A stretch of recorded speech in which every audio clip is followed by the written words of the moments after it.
Our guest for Uncovered this morning is Bola Ray. A lot of you know him. Of course, Bola is not that kind of person who's just been on radio. So you're wondering what he looks like. He had a nice time as well in the past on TV. Remember, at some point, he was the presenter for Music, and that was when the It's Big went viral. Right, Bola is next on Uncovered.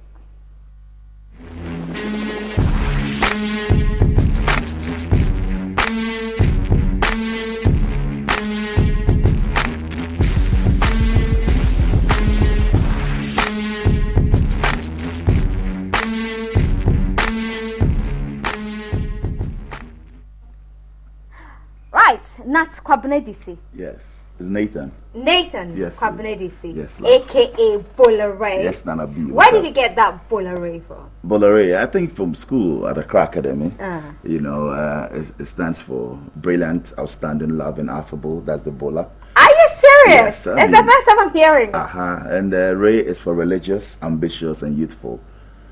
Oh, yes. Interesting. Have you ever explained this to anyone before? I think you are special, so you're the second person I'm doing this for. Really? And in a long while, you know, coming back on TV, I think it's refreshing. I've stayed away from a lot of interviews. People will call me and come to, but you know, me and Anamba will go way back. So of course, absolutely. I do that gladly for you. I know ISO will kill me, but ISO, I'm on music next time. Don't worry. Don't mind ISO. Anyway, music is on TV, so you better show up. And since you mentioned music, right? At some point, you were a presenter for music. Sure. Yeah. I did music for 7 years, solid years. 2003 to 2010, thereabout, yes. I guess 7 years? Yes, I think I did 6 or 7 years. And you just love entertainment, don't you? I love lifestyle stuff, you know, and lifestyle involves everything. I think we can talk about, you know, yes, entertainment, you know, social stuff. We can talk about politics, a little bit of politics. But I'm not your diehard, you know, political being, but I love entertainment. I love the media landscape. I love whatever happens there. And let's talk about music. 7 years of music on TV3. Right. What was it like for you? Well, I think, I mean, hey, I enjoyed it while it lasted, and at a point one had to, you know, transition. I was going back to school, you know. I had a lot on my plate. I was going back to do my master's, and I thought at the time, yes, I mean, it was a time for me to take a perfect break. I believe in education, so a lot, and I encourage everyone to do the same, especially the youth out there that grab it whilst it's hot. So when I got that opportunity to go out there and pursue higher education, I wanted to, you know, focus and pay attention to it.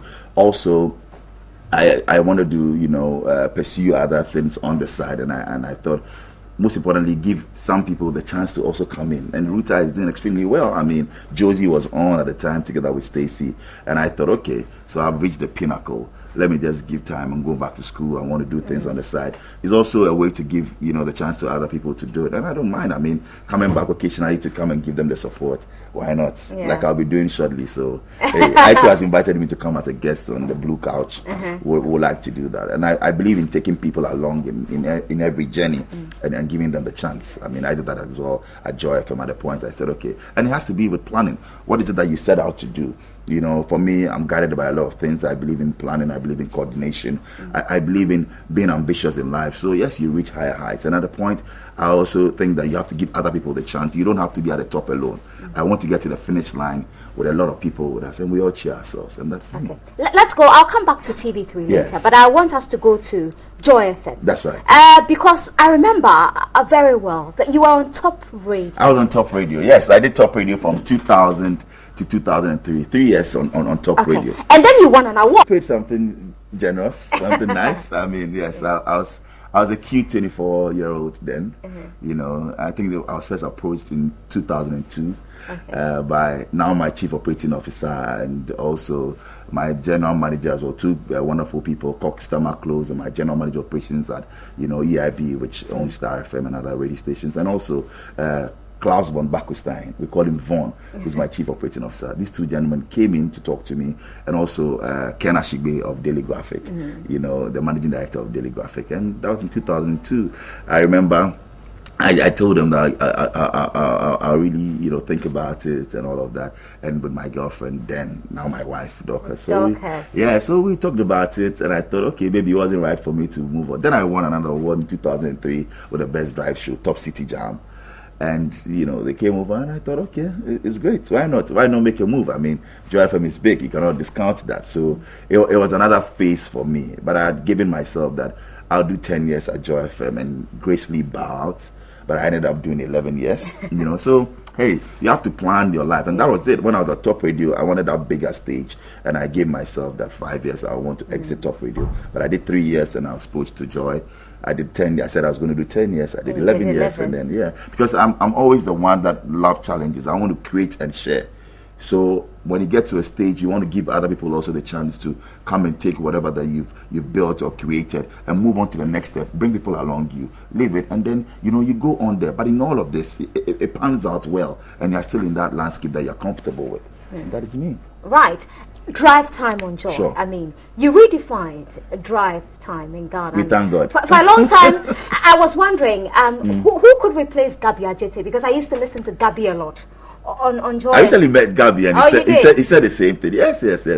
We had some great conversation going on, and he was telling me as well, because he did a fantastic job on Joy FM. Alexis Biel is doing the same as well. And then you tune into Joy to listen? I listen to Joy you FM. Don't listen I to mean, I'm on the same belt as him, but when I'm not, certainly I'm a businessman. You monitor competition, you know what to drive. That's what has gotten me this far. When I was doing music, I used to watch other platforms, other stations, to just pick a thing or two, because wisdom and knowledge is not the forte, or is not the strength of any one person. So you need to tap, and variety, they say, the spice of life. So for me, even before, when I was at Joy FM, I used to monitor competition. When I'm even on radio, my producers would tell you, I want to monitor during my break who is doing what. Kwame Fachi was an Atlantis there. You listen a little bit, you listen to Jessica, you listen to, and that's how you become complete.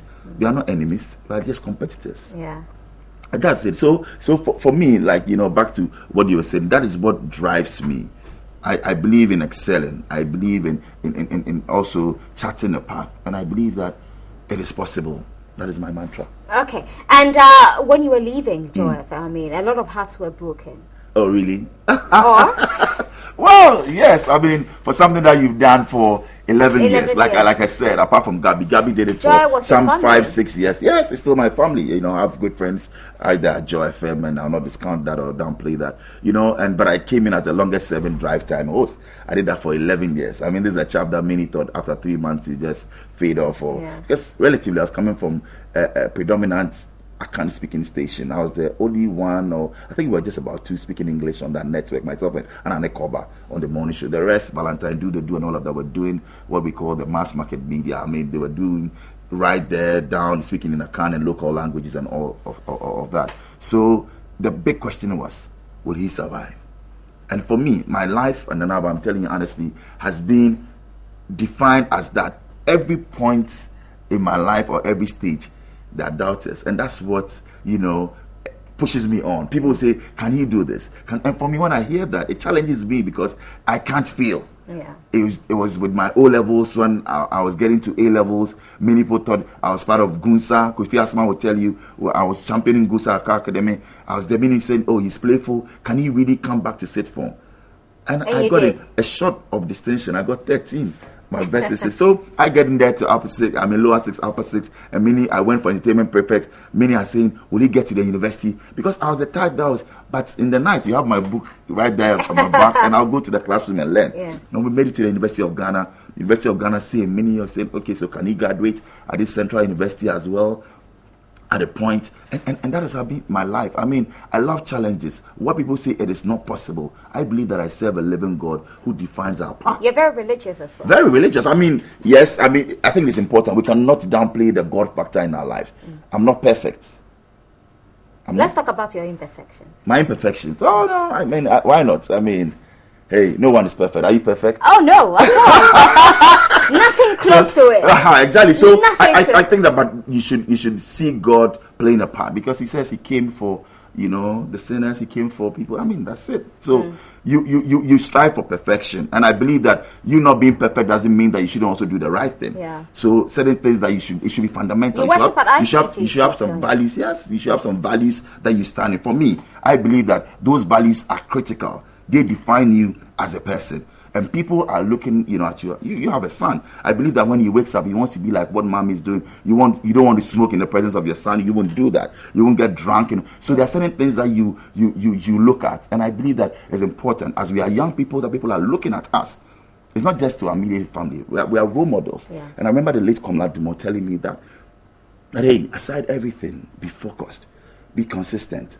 Many will criticize, many will say it is not possible, you cannot do it, but you being focused. And Anaba, you are a typical example of that. A real definition that you can come from nowhere to somewhere. You can actually do it with determination. And that's where we are. All right. I'll talk about your family very soon, because you're married to one of the most beautiful women I have ever seen in this country, Dorcas. I don't know how you did it, but yes. I remember the first time I saw you with Dorcas. It was in, where was she living? I can't remember. Was it down Dome? Yes. Yes, I was with you. We went to see Dorcas. That's right. That's right. What an elegant lady. And I was wondering, will Bola marry this lady? Because at the time your lifestyle was very... Oh no! I mean, each to their own, So hey, I think that God has been good to us. I have a fantastic wife and a great family, and I thank her for understanding. I mean, this year is our 10th wedding anniversary. Oh wow! Yes, I'm looking forward to celebrating it in a grand style. I know you, and we know how you do it. Exactly. So yes, I've been married to her. I thank God I've known her for 14 years. And I think that it's been great being with her. A lot of the things that I've been able to achieve and been able to do in life, apart from God and my wonderful family, my mom and dad, I owe it to my wife. She's the one that you can wake up 2 a.m., and share ideas with. Because Nana, I'm the type that by 3, 4, I'm up.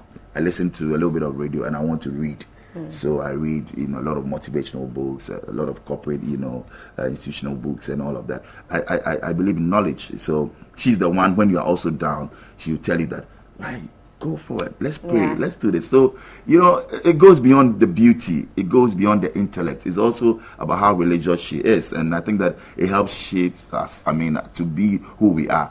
I think that she's my second conscience, that when you're doing something, you want to bounce up and I hope she's listening. Well, she's at work, but I hope she finds time too, because I told her to. Yeah? Yeah, she's at Echo. And you have 2 lovely sons. Yes, 2 sons and a beautiful girl. Oh, you... Oh, so you see, you've not been checking. I haven't. How old is she? Yes, I have Adele. Adele is, she turned a year last month. Oh, wow. Yes. I didn't know this. Yes. So there's Pharrell, there's Marcel, and there's Adele. You're rhyming. Why you didn't give them any local names? They do. The first one born on my my day, that's a Tuesday, so he's also Kabna Anochi Adisi, junior, but he's Pharrell. There's Marcel, NewDay, so we call him NewDay at home. Okay. And Adele is Mami Sawa, we call him Mami Sawa at home. She was named after my mom's, mother, late mom, and NewDay after my mom. So yeah. Nice. Yes. Very nice. Are you going to add more? You never know. You never say never. Anyway. No, but I think I'm done. You're done. Yeah, I think so. Think? I think so. All right. Let's talk about the ladies. Yes. Yeah. Oh, come on. Yeah. Bring it on. Of course, I'm ready to bring it on. I can see Benny Blanco smiling. It's not been all Well, I think that smooth sailing. I think that after marriage, yes. Before marriage, hey, you know me. Me and you used to party with Stacy and all of that. Yeah. We've been out there, but it's not about doing anything silly in quotes with the ladies or not. I like the company of ladies. I believe that I was born into a family of 4 boys. I'm the firstborn. I don't have a sister technically, so I was glad when I had a baby girl. So I bought my first rifle. So yeah, Yeah, rifle. Did anybody point one at you? Yes, I think so. Where? General Patterson sometime back. Really? What did you do? How did you cope? Oh no. It wasn't me. It was somebody, a friend that I was escorting to see one of his daughters. So he actually threatened, but it's life. I think that it's great to be in the company of ladies. Fantastic. I love to have female friends around me, but now I want every now and then. I think after about 2005. When I, started getting recognized a lot more on Joy FM and also on TV, every now and then you have people cautioning you and calling and say, be careful of ladies. Sometimes we are not that bad. So sometimes it makes me wonder. I say, wow, it's as if ladies are the worst. But it's true, because of past experiences. Some of them will throw themselves at you, and that's why you need to be cautious. Did they throw themselves at you? How do you handle it? No, of course, my friends tell me that, that they get that. But I think that, you see, I'm married. Sometimes, occasionally, you have some of them getting into, your space and all of that. And that's why you need, I said that it's also about values. And also, you need to be a forward thinker. You should know what you want in life. What are your goals? What are your key objectives that you want to achieve? Because if you want that to sway you, then that is you. You should keep your eyes on the prize. Yeah. So you also don't want to do that at the expense of sounding rude, because there are many of them who will come in. It's a business proposal they want you to support, but it can lead to something else. So you have to be conscious and say, I'm drawing the line here, but also not to hurt them, because some of them, they want more. And if you are not careful and cautious, you end up, and hey, we've heard of all these scandals that are going on. Yeah. So, you follow the KKD one? Yes, I do. I mean, Bakwesi is my big brother. I mean, I've had some disagreements with him, on the side. We've spoken and all of that. And I think that he's a good listener. I mean, despite his age and all of that. It's quite unfortunate, I mean, that it happened. But, hey, yeah, it's a life lesson. And I believe that he's also picked up some instructive notes from that, and know who to, associate yourself with, when, and especially where.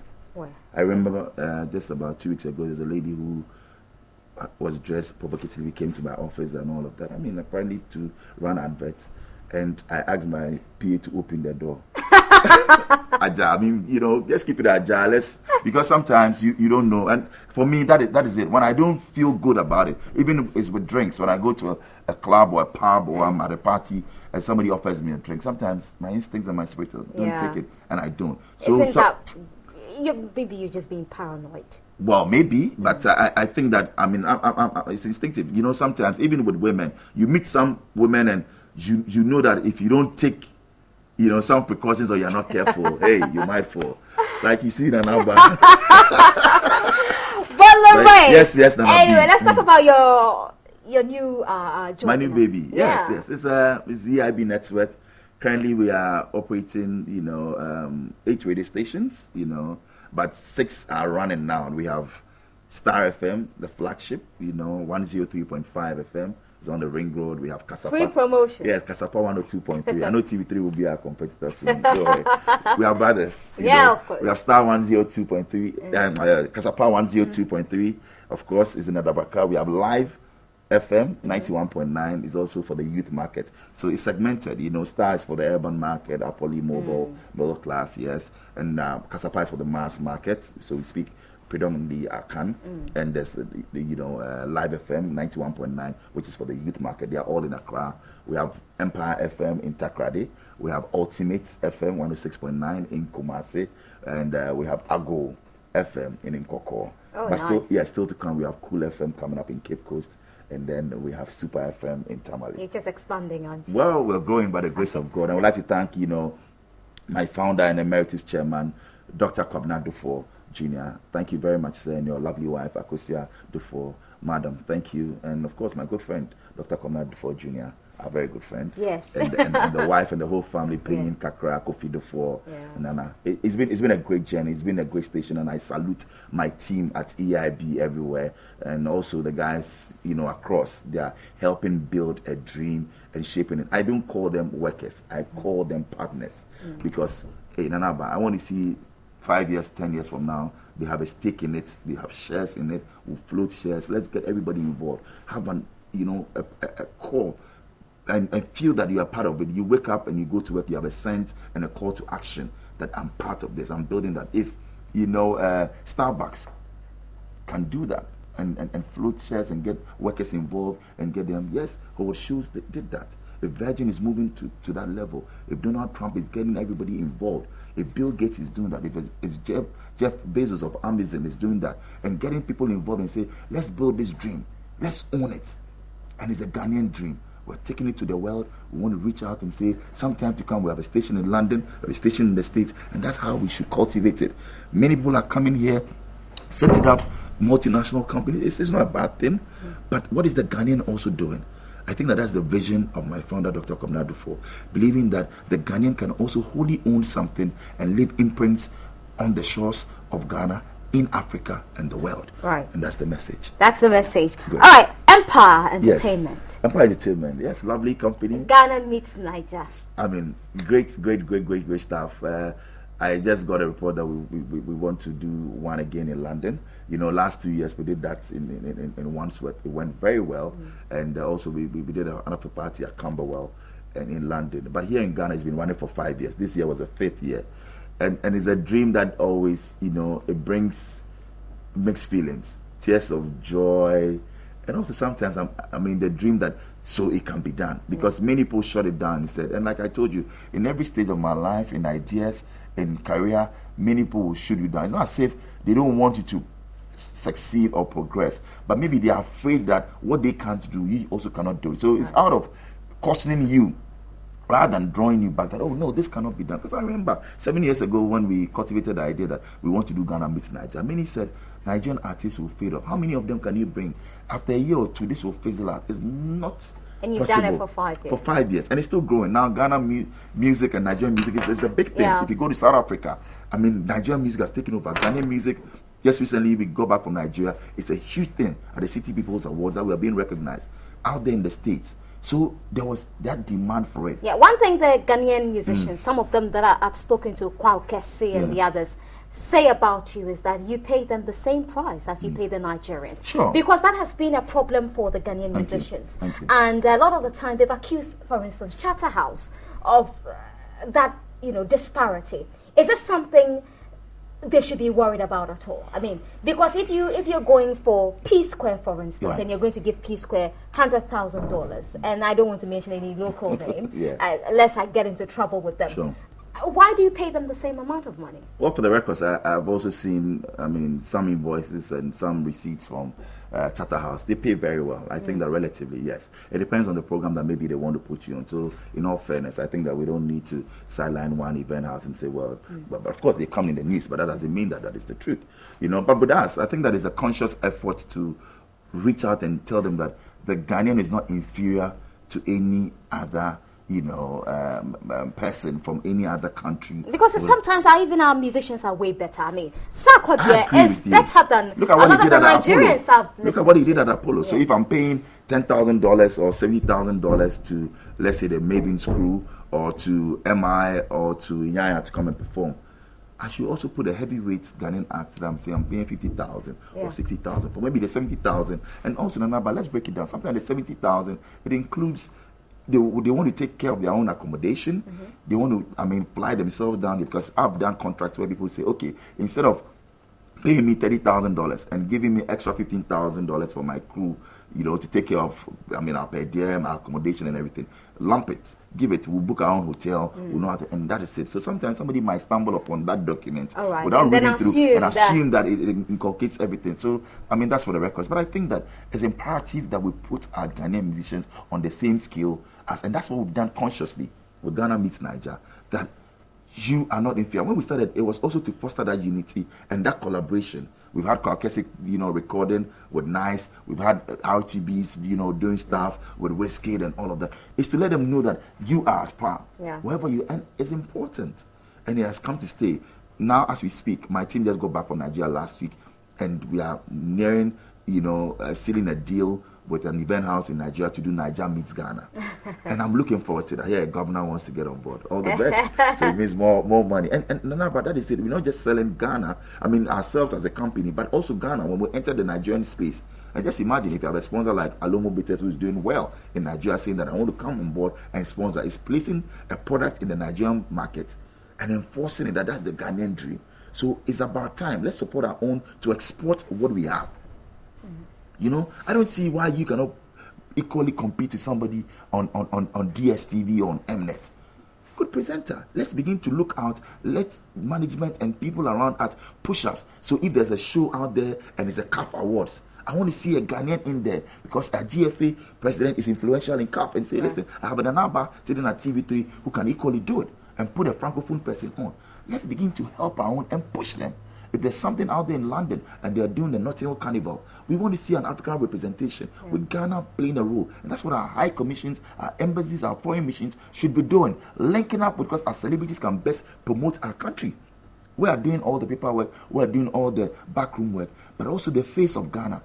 as we talk about branding of Ghana, I want to see 5 faces that will be out there saying we are pushing Ghana culturally, economically, and making a statement that we are the go-to country. And I believe the time is now. The time is now, indeed. And since we are talking about musicians, right, let's talk about the lyrics of the songs that are made in this country. You're smiling. Why are you smiling at that? Well, I think that it can be better. I'm asking this question because usually when you listen to radio in Ghana, you're wondering, why are we playing this kind of music? Because our musicians are probably not doing radio edits, radio versions of your songs. And so you have bad lyrics on our radio. You were a DJ yes, I think that's for a very long time. That's why the DJ should also come in. You demand, in fact, you don't even have to ask. You have to demand for radio edits. I mean, if you go to the States or you go to London and you listen to Magic FM or you listen to Choice FM, they play something from Kanye West or Eminem, but it's edited. So we shouldn't just be carried away. It's not done here. Yes, so I think that some conscientization and sensitization needs to be done. You know, many of them, they do it and they feel that, okay, now because of social media, they can release it onto social media. So they care less. They have a following all the same. And the radio presenters now, many of them also will download from the internet and just go on. So it behaves some program managers, station owners to also enforce that. But it starts with the DJs, demanding from the musicians that, yes, you've done a very beautiful track, but can we have a radio edit? You know, I think I did that to Obo some time back, you know, because I told him, hey, because of this, can we have that, you know, and he did it, and he bought it. It's Caucasus and all of them. But I think that overall, they are doing well. I mean, I can say that I'll rate them about 70 to 80%. Our musicians are doing very well in terms of, you know, the content that they're churning out, in terms of the beats and all of that. But yes, there are also some that it leaves much to be desired. I think that they should go do their homework well and come back. But I believe that we're Who's your favorite rapper in Ghana? My favorite rapper? Wow, that would be a hard call for me. That would be a hard call. I mean, because I'm into the business. They're all my friends. I don't want to step on. You wouldn't want to mention single one out. You'd be in trouble. I think that they're all doing well. I mean, let's give it to them. They're all doing well. The ones that you and I know. So it's important. My favorite is Sarkodie. Well, why not? I mean, I know you can stick your neck out. Of course, easily. Yes. But I think that they're all doing well. From Kwakese, from Guru, from Sarkodie. You know, we can talk of D Black. We can talk of EL. You know, I mean, great rappers out there that are doing a fantastic work, and we need to push them the more. Okay, and also I want to see more of them being featured on music. We've been inviting the big acts to come. Are they not coming? Are they not? They are charging us. They're charging you. Yeah, they are charging. Some want money. Since when did musicians start charging? I mean, to charge to appear on music? Yeah, really? Yeah. Wow. Yeah. I think that they are not doing themselves any good there, because you see, this is a huge platform for them to showcase what they have. And it's free. Wow. Yeah. Wow, it's big and free. Yeah, because, you know, it reminds me of Top of the Pop in the UK. I mean, I had a chance to, you know, watch some of them and also host the Radio 1 on the BBC. So I know how musicians. I interviewed Natasha Bedingfield some time back, and gladly she wants to come in because she has a #1 record. She wants to be interviewed and get the message out there. So then I think that we'll be talking to the musicians. If they want to charge and get on music and other platforms, then we're in trouble. Yeah. And another thing, I was thinking about the Ghana League the other time. I'm sure you support Accra Hearts of Yes, I support that made me just laugh. Like Samens mentioned it. Yes. And you're an Arsenal fan. And I'm Arsenal fan. I have a lot in common with Samens. That's why he calls me SK. Bullets. And I'm just wondering, what could be the contribution of people like you? Because people are not going to the stadium. Can you, for instance, approach the GFA to offer some entertainment? Fantastic question, Nanaba. And I believe that, you know, we should get on board and help. It's pathetic. You look at the numbers sometimes at the stadium. If it's not Kotoko and Hearts, it's an empty stadium, you know. And I don't think that speaks well for a country like Ghana. We tout ourselves as a football nation, and our local league, you know, the First Capital Plus League is suffering. I believe that all stakeholders should get involved. The GFA should get people like your good self and my good self and say, can we come up with a document to help promote not just Ghana football, but Ghana sports? We need to do that. Athletics and all of that. Put it on the map. What stops us? I mean, from using our musicians as celebrities to draw in the numbers. Week after week, they're on radio, you know, on TV promoting it. This is a big game coming up. It's actually, you know, Brekum Chelsea versus Accra Hasselhoff, and the reason why you should be there. Yeah. You even set it up and say, Lil Wayne can say, I'm a Brekum Chelsea fan. Be there, and people will come not just because of the football, but also to get a picture or photo opportunity with Lil Wayne. You have your numbers. If it's 1 CD, 2 CDs that you are charging, you have a full stadium. You get your money. We pay whatever is due to Lil Wayne. You are creating employment week after week. A Chewa will know that bringing my fans about 5,000 to the stadium, I'm getting paid, is helping the game of football. So I come there because of Chewa, have a photo opportunity. I watch the game, I get to know the players, I love it. Next week, I won't just come, I'll come with my family. Exactly. I believe that we should see some bit of sportainment, what I want to call it, sports with entertainment, where families can now wake up and say, 2 o'clock on a Sunday, we're moving with the family, mom and dad, with the children, we're going to the stadium. There's popcorn. It creates a lot of business for, auxiliary businesses. So popcorn sellers are there. Whoever is doing some, you know, small shops and all of that. People are buying. They sit down, they chew on it, and they are watching the beautiful game. Right. Performances during halftime is key. It sustains the people so they know a Gasmela is performing this week. Next week is a Shatawale. Just imagine that they are saying that Olympics versus Hearts. Shatawale is performing. Who will beat Hearts? It's a packed stadium, hands down. So you get the people to watch football, get Shatawale's performance, and you get the money. Yeah. And you attract. And I don't see why there's not happening, because it's a marketing communication thing. Economically, you are making, because if you don't have the numbers, it's still the same stadium anyway. Yeah. You have to, the upkeep and all of that, management you pay the same amount of money. Thank you. Yeah. And let's discuss Payula. Yes. Is it still perfect? I think that it's gone down. And I'm glad that it has. Did you ever take Payula? Did I ever take Payula? I won't call it Payula. No. What was it? Because you see, I found myself in a very tight situation where I was managing the artists, you know, and helping shape their content. So I've worked with producers like Ajiko. So you paid Payula at some point? You well, paid? That's what I'm saying. I'll call it a handshake, not Payula. I didn't pay to play the music. Okay. I showed appreciation to somebody for promoting the music. And I believe that why should you show appreciation for somebody for playing music? Why shouldn't you? Tell me why. Why should? That's the person's job. Sure. He'll be paid at the end of the month. Right. He's supposed to come up with music if content for DJ Lalo of Unique FM has helped popularize my tune, like Telemo. You say thank you. Yes, so I call him and say thank you. Next time I meet him, like, you know, Kweku Timin said it, that I saw him and I bought fuel for him. He's not done anything for me. Right. But I see this is a young man who's doing well on TV. I met him for the first time. I said, wow, this is it. He's buying fuel, I'm buying fuel. I said, let me just pay for it. And that's it. We became very good friends. But he didn't do anything. That's what I'm saying. Yeah. So, if somebody who even didn't do it, you like the person and what he's doing, how much more somebody who's helping your career to grow? But in some instances, the DJs have actually demanded for Payula. That is bad. I've encountered it. You go to some DJs and as if their life is dependent on that. It's the same with Solly. With Solly, yes. Yeah. I met with the British High Commissioner and he's livid about that. That why should journalists come for a program? It's your job to come and cover. Your station should take care of that. And you're demanding Solly. I've met some people go for assignments and as if their life depended on it. They didn't even take the speech, the write-ups and all that. They're fighting for the money. You want me to mention names? Go ahead. Go ahead, please. No, mention names. No, it's fine. Yeah. Solly is just the same as Payula, and I think that we need to condemn it in no uncertain terms. If the person, after whatever you've done, wants to show appreciation, I think that culturally is even, acceptable and all of that. But I hate it when DJs say, give me this and add it to the CD and let me play. I don't think that is right.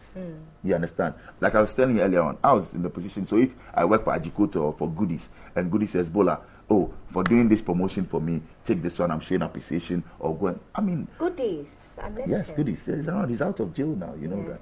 Yes. Maybe you might want to interview him. Yeah. I'll give you his number. Please. I really miss him. Yeah. Actually, I really do. But you're doing a good job tonight. Am I? Yes. Yeah. Nice. How many years on TV3? We should celebrate you. How many years? I know. You should do a grand party. I'll Maybe do that for you. Ghana meets TV3. Star meets TV3. Star meets TV3. What's the name of your radio station? Bola, let's concentrate. Let's concentrate on you. Let's go back to Accra Academy. Yes. I remember at your wedding. Yes. It was at Accra Academy. That's how much you love Accra Academy. I love Accra Academy to bits. Whispered to me that is where you developed an eye problem. Yes. What happened? I think that it was the week of, the Homo week, and I know my friends will be watching. I mean, I remember this with nostalgic feelings. My mates, Lawyer Kisia Jabin and all of that. I actually fainted during my homos night. What happened? I blacked out. What happened? Because we had gone for dining. It was in the evening, and it was homos night. They told us that we're going to be writing our exams, reciting our papers. So after dining, we all had to convert at our assembly hall and write our exams. And I had done very well in common entrance. So I was like, wow, why this, But hey, you had to obey. I had no clue that it was homos night. So after they asked us to take our math sets, take our rulers, that's in there, and some, our pen cases and all of that. So we went to the assembly hall. When we got to the assembly hall, those times was on a blackboard. So a huge blackboard, and they had written, on it, English, I think it was English, yes, English, and then they had put on the board, write a letter to your girlfriend explaining why you didn't show up last night. And I was a tiny 11-year-old boy. So I didn't have a girlfriend. So I was like, wow. And it carried 50 marks. And this was supposed to be coming from WAEC. I said, I didn't see this at a common entrance.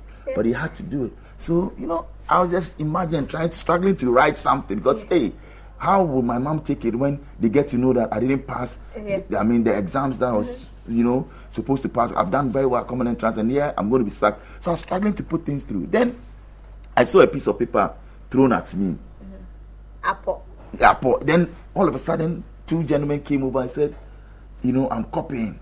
But they've seen this piece of paper come, from the back to me. And of course, I didn't even make an attempt to touch it or anything, but it just fell right beside me. They came, they picked it up, the opening was the answer on the board that had been, the question on the board had been answered. And they said somebody had given me a paw, so I was going to copy. So they took me out of the exam. Listen, I started wailing. It's not crying. No. I started wailing because all of a sudden I was thinking about my mom and my dad and said, they are going to sack me. This is a Form 1 boy. I've gained admission to Accra Academy. And I started wailing and all of that. And as they were taking me, and they are taking a lot of students. Some, they were accused of smoking weed and all of that. They had wrapped some grass. And so there were about 7 or 8 of us that were being taken out. Then when we were going, people were also ponding others and all of that. So somebody brought, I think it was a bowl of pepper, because it was just after dining. We had gone there to write the exams and been escorted to the boarding house again. Then somebody all of a sudden poured a bowl of pepper, on me. I actually put the bowl on my head because the students were dragging me. They said this guy is copying and all of that. So, they were homoing people. And I just opened my eyes. I couldn't see anything. The pepper, it was red pepper, hot red pepper. So that's how actually I didn't lose my sight though. But wow. Yeah, And nobody was punished for it. I think the senior was, I don't know, maybe masticated or something. How but did I was your parents admitted at Cocoa Clinic. It was my auntie who actually took care of me. She was living around Cocoa Clinic, North Kaneshi, so I was right to Cocoa Clinic. My mom is very sensitive and so my mom wasn't told for some time. Right. So they had to manage it. Later they were told, but I had to be at Cocoa Clinic. I was treated and discharged, but I had to stay home for some time also too. Actually, I blacked out. With the pepper and everything, it was something. I remember moving from my hall. I was then in Amadu Hall, and later when I woke up, I remember they asked me what I wanted. I said yam and chofi. Is that your favorite food? Then, but now it's wachi any day, anytime. Wake me at 4 a.m. For Auntie Muni. Yes, Auntie Muni, or there's one at East Legon now. There's another one in Adabraka. Yes, I know that joint. I know good wachi joints. Me too. You do, eh? Oh yeah. Charlie, we'll talk. So that is how come. So after that, that didn't really. I had issues with my eyes and all of that. But when I got to Form 3, then I went for checkup. Then they realized that it's getting worse. And all of I had to put on spectacles. And why not? It's life. How did the school authorities react to this? Well, I think that because it was homos night, we also didn't want to escalate it. Right. So the seniors tried to manage it, within that circles and all of that. And thanks to the senior, Jagade, Desmond Apia, I think he's around, he was like my school father. He was cool with me and all of that. I remember, and hey, it was homos night, so. Oh my God. Yeah. You had to deal with it, but it started from there. Then my sight started to get bad. So Form 1, Form 2, then Form 3, I was advised I need to put on spectacles because I had to. So you've been wearing spectacles since Form 3? Yes, since Form 3. So sometimes I have to squint my eyes to see. Yeah. So wow. that's so then you're not a fan of homos night? No, not really. I think that after our time, did you homo anyone? No, I punished people. Yes, I did. Yes. You're proud to say. Oh yes, I punished them. Of course, if you go afoul, of the law, I was a senior on duty countless times. I became the assistant interim prefect. I was, out there in leadership. So, because when I was going back to sit for, many people thought I'd go for dining hall prefect because of my physique and everything. But the entertainment was in me, yeah. So I had to go for it. But hey, were you a glutton? No, not a glutton. I don't really, I don't like food that much. You don't? No, I eat moderately. What do you love most? What do I love most? In terms of food or what? Yeah. Food. You mentioned wache, but what do you love most about life? I like life. You love the idea of life. I love the whole idea of life. Okay. And I think God is wonderful. If anytime you wake up, you have to say, wow. Yeah. And that's how I say to myself, I have another day. Yeah. I love life. I mean, no two ways about it. I'm excited about the thoughts that you be created and you have the opportunity and the goal and the shot at life. Live it. Make the best out of it. So I always tell people that, you never know your circumstance. You might think that yours is that bad. Somebody is out there going through a lot. Yeah. Somebody might be rich, might not have the happiness. So for me, wealth doesn't define me. Money or riches does not define me. I thank God for life, and that's why some people say, oh, you are too humble to a fault, but it's me. I can't change, and wealth or cars or whatever will not define me. Yeah, you have a lot of powerful friends, don't you? Yes. You're very connected. I'm very influential. Okay, that's the word you want to use. You're very influential. Yes, I mean, thankfully. Yeah, you had a show at one point. Yes. What was Paradise. It? Paradise. Yes, I remember. And I want to bring it back. Archbishop Duncan Williams opened up to you. No, it was actually Reverend Crunchy. Reverend Crunchy. Yes, and he had some backlash. Yeah. He had a lot of backlash. How did you feel about it? I mean, did you understand the backlash? Well, I was doing my job, and he opened up blood, and I think that is the power and the influence. Sometimes you get people to do what ordinarily they won't do. But I don't think that he also, felt bad about it. He thought, oh, let me open up and it's cool. I don't think, why shouldn't a pastor or a man of God be rich? Is it wrong for a man of God to drive a Chrysler if he's worked for it? But in the society that we live in, but I'm glad that is changing. How will the man of God I think that one of the people who asked me, who was always on my case, and I heard him talking about it, and at that point I said, let me just drop this, was Chrissy Pratt. Because I couldn't just take it. I remember hearing him on Peace FM, and my mom even called me and said, "Oh, program, where are you?" I said, but I went to George Agude, and he opened up his house. The next 2-3 months, the tax officials, I remember Gokres had some issues and all of that. Yeah. But it's life, I did that with Adjoa Safo, and then people were, because Adjoa was telling me she has a car that she drive to the market, to school. But that is it. That's the life and she earned it. Yeah. She worked hard. The dad is also well pleased. So if she has 3 cars, and that time, if you had 3 cars, it was like unheard of. But now I think it's normal. You understand? But we are growing. I think that Paradise was ahead of its time. It's just like the MTV Crips. People do that openly and all of that. But that's a different society. Yes, at that time, I think that there was 10 years ago, 9 years ago when we were doing Paradise. People went, into those kind of lives. So they thought it was a show off. Yeah. Why should you open your house to somebody? I remember doing Sally Monte Carlo. Ah, where is she? I don't know. Oh wow, interesting. What have you heard? I haven't heard anything.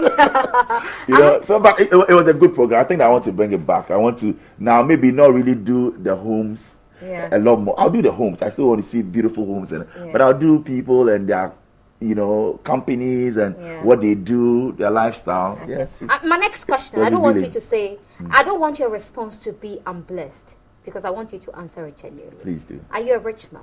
Am I a rich man? Don't say you're blessed. I'm favored. Are you? I think that relatively God has been good. Yeah. God has been good. Because you started from very tough. Yes. This is the boy, you're talking to the boy that used to, work from a place, called Christian Village, Anomle, from Alubushi down to Legon. Sometimes you have to walk when the game park, at the point, the game park, Legon Road, the bar used to be closed by 9 p.m. And I think he moved it to 10. And I had a show on Radio Universe that I closed around 12. So when you close around 12, and there's no trotro or taxi you have to walk through the Gimpa path and then down to Anomle and then down to You couldn't afford a taxi. Well, I mean, at that point, yes, you know, because I was about to do my national service. Right. So, I mean, mine wasn't high on cash. And I didn't see that to be a problem. And this was late in the night. So sometimes you close and there are market women, those who come to sell at Bush Canteen and they are going. So you help some of them and you work with them because you want company. Because you are afraid. You know, I was like 19, 18, 19 thereabout. Yeah, before I entered Legon. 20 years thereabout. So you had to help them and you chat on the way and then you go home. But we had our eyes on a big prize. And that's what I want to tell the youth, that there are no shortcuts to success. You know, no short routes to riches. I believe that you have to pay your dues. We see many people now, the cars they drive, and yes, some people will use it, but have they been able to sustain it? I've been in the business for 17 years now, you know, clearly, I mean 17, 18 years. And I ask myself that it's not been easy coming. Maybe people will just see the Bola Ray 2 years now, 3 years ago, and that's what they want to use to define you. But I think that you need to be focused, you need to be ambitious, you need to be brilliant at what you do, and that will come. You know, it's patience. I was listening to a tape this morning of Joel Osteen on Star FM, and it tells you that buy your time. God has a set time for everybody. You might be in your 40s, that's when it will come. In your 30s, some might come early, but just relax, just be patient, work hard. You think that you've not been noticed, you think that nobody is watching. I was surprised when I went to Dr. Dufo and I was pitching this idea of starting a radio station, and you know how I came and I was talking to Kwabena Dufo that I went alone and all of that, and let's do this. And he said, we want to plug in, let's do this together, let's push it. And I met the old man, the way he says, I have a radio station already, I want this, it's my dream, let's do this, let's push it. So if at that time I thought people would just see me as an entertainment person, but I knew what I had in me, that was more to it. That's why I had to go and do my master's in entrepreneurship, because I was preparing myself for an opportunity. So when you meet that opportunity and you put down your credentials, nobody has the right to challenge you, because they know you are cut for it. You've come a long way, haven't you? Yes, we have. From the Agola poolside jam, we used to, I mean, we've done programs at places that 7 people showed up. A place that would take 500 people, and you won a lot. And only 7 people. Yes. We've done that. I mean, let's not just talk about the highs, the lows as well. We did a show back in the day. It didn't fly the first time. We took the Dome because Ghana Miss Nigeria was doing well. Yeah. So we thought, okay, at the Dome we can go and do back in the day the first one.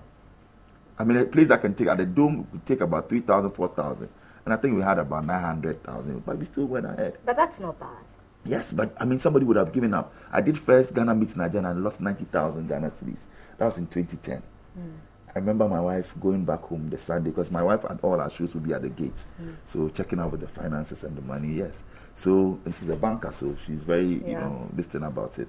So we did that, our first Ghana meets Nigeria, with all the hype. The sponsorship wasn't that good because nobody believed in the dream. Yeah. It was at the time RLG that came and said, okay, we want to support you. So we came in, we pitched with telcos, they weren't ready to get on board. So we took the chance. I had to go for a loan and put into it. And we did a glamorous show. And after thinking that gate proceeds will account for it, it was at the time that the Dome was there. People actually had to rip the tents and enter. So we had a lot of people, but we had budgeted for 3,000 people. We had about 1,000 tickets unsold, and we had 5,000 people at the venue. So we had to then do a calculation. What went wrong? We did it on a Saturday. Sunday morning, I remember, just in the afternoon, when we were going through the monies and all of that, then my wife asked me, are you sure you want to do this next year? And my answer was yes. He said, we've lost 90,000. You want to get into this? That's 900 million. I said, yes, next year we'll make it. Next year, we had MTN on board. And it's been great. Now we had Tigo. At the time, we were just breaking even. Yeah. We moved on. We made some profit, and now here we are.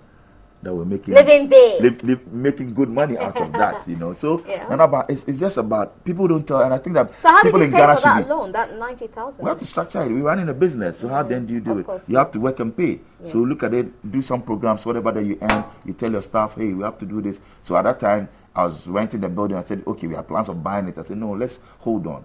Let's, repay this, and then we can restructure the structure that we're in instead of going to, buy it up front or moving somewhere else. Let's be in this small space, because it used to be the ground floor only that we occupied. And we had plans that after Ghana meets Nigeria, the other 2 years, we'll go upstairs as well. But we couldn't do that until after 4 years, that we got the whole bill. So it's like that. You have to be conscious and know that this is what you want. Plan. I think that many of our youth, they don't plan. I have a small diary that I keep that you put things in. Anytime it's an idea book, you put it down. What is it you want to do? And plan your life in the next 10 years, 5 years. What do I want to do? Where do I want to be? And I think it's critical. And go back every time and analyze. Do an audit of yourself. I said I wanted to get married by age 30. I said I wanted to buy my house by 35. Am I on course? Is what I'm doing getting me there? What can I do extra? How can I push this? Let's push our limits. And I believe that people who are also doing well in Ghana should come out and speak about how to make it genuinely. We lack that in our society. Many are in their comfort zone, their shells. They don't want to come out and speak. The youth of Ghana, they need direction. They need to be motivated. They need to be inspired. We have a lot of platforms. Let's make use of it. When we are called upon, let's share with them that it is possible. All right. Now, let me pick your thoughts on I want to have you on my show on Star Chat. Come and talk about your life. Bola Ray. Yes. Yeah, so interesting. Let's talk about the energy crisis. Okay. I mean, you're running a business, so you are spending a lot more on Certainly. I think that, I mean, genuinely, we all need to talk about it. I think that we have to, have a voice. It's a crisis, like you already mentioned. I think that the president of Ghana has also, made mention that yes, we are going through a crisis period. I'm hoping and praying that as they've given us up to October, it will be resolved. And we call on the Minister of Power. I believe it would happen. Well, I think that it's come down considerably. I mean, it's improved. It's improved. I saw Yvonne Nelson tweet at that time. Doom so is better now, but it was just uncomfortable. And I believe that the powers that be is not good for nation building. Clearly, I mean, if you have power not being supplied as you need it, people laid people off. The repercussions. People had to lose their jobs. They go home, it's not just them, because they are feeding about 10 or less people.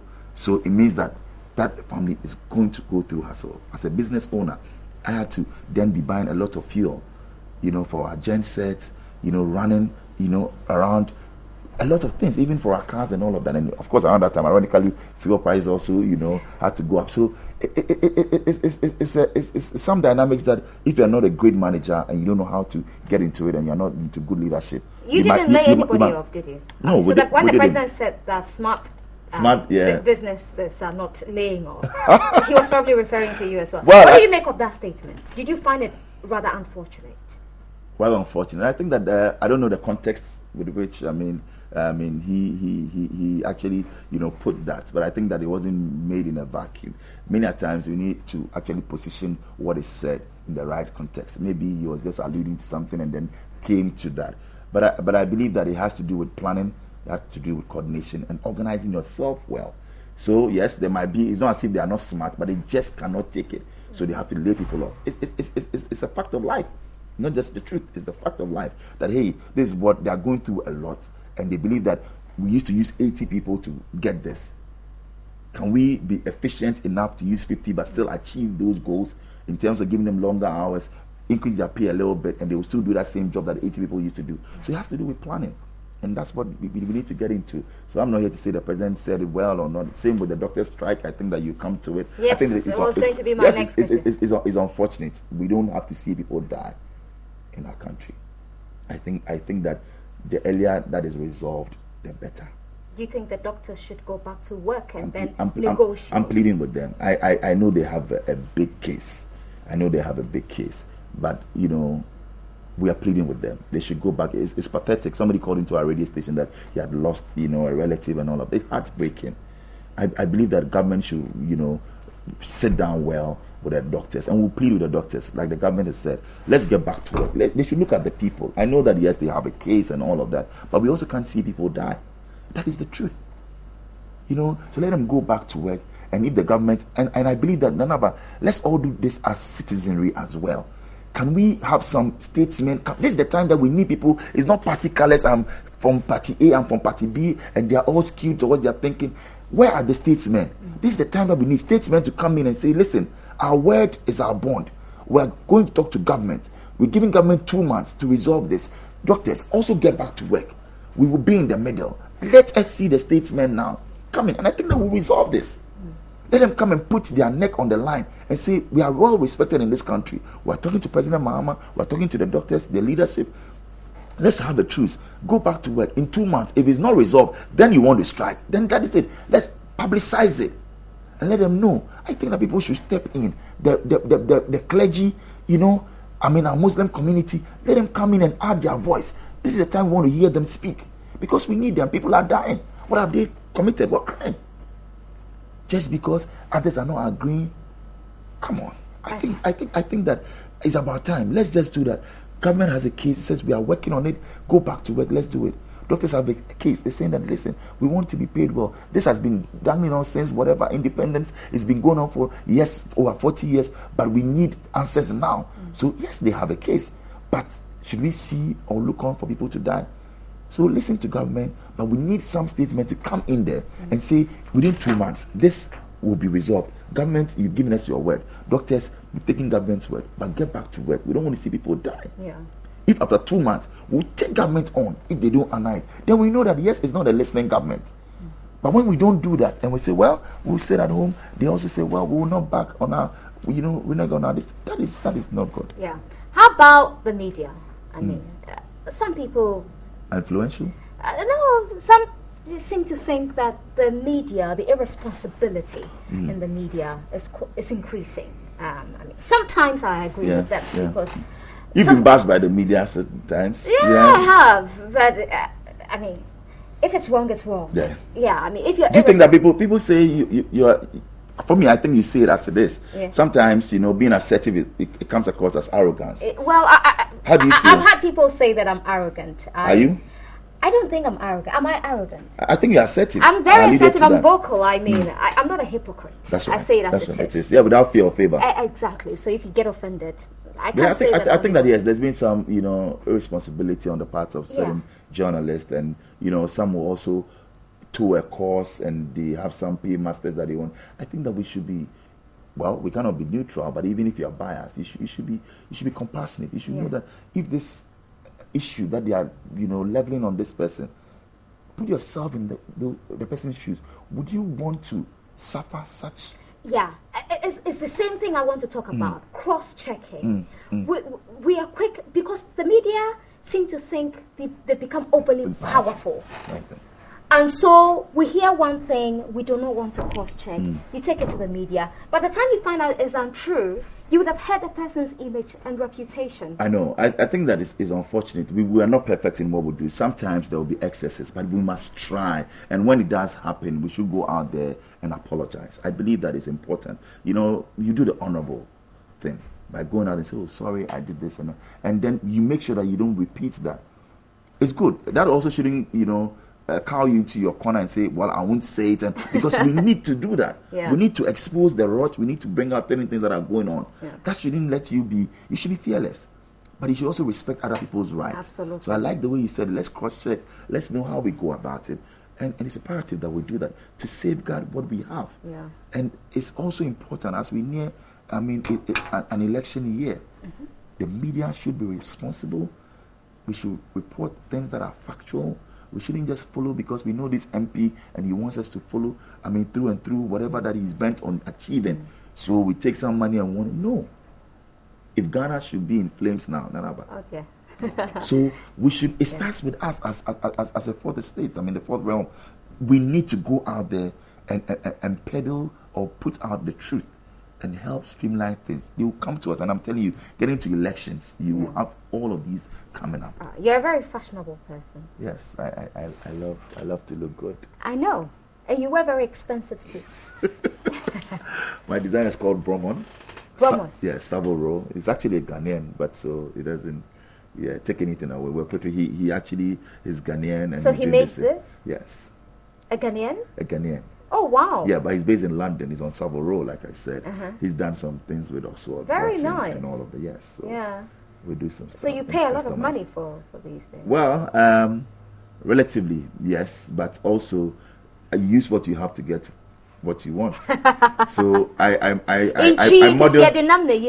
model for him. I tell him that I'm a walking billboard. That's true. So if Bola Ray wears it, people see it, and they want to buy. So, instead of charging X amount of it, you say, okay, I'll give it to you for Y. and then you do that. So you see, because maybe sometimes you have the money doesn't mean that you should spend it. You should be wise in from where we are coming from. We want to save. We have the saving culture with us and invest. So it's important. Yeah. And I think that he's doing a lot more. And that's what we need to push our fashion designers and a lot of them to get into it. Yeah. Hitherto, people said, okay, he's the African president. So they see you wearing suits and they feel that, oh, you're not supporting the economy, or you are just, following the Western style. But we have Ghanaians who are doing great suits, doing great shirts. I mean, I love Kwesi Tea and all of that. I mean, great people, Kofi Ansan and all of that. So let's support our own. You see some of the shirts and you feel that, wow, was it done by a Ghanaian? And same, I think that also with the ladies, you have, recently I saw some great stuff from, is it Selena Bebb? Yeah. And then there's this also one lady, Anita Eske mentioned her name to me. Great, fantastic, lady doing great stuff. And I think that yes, we should support them.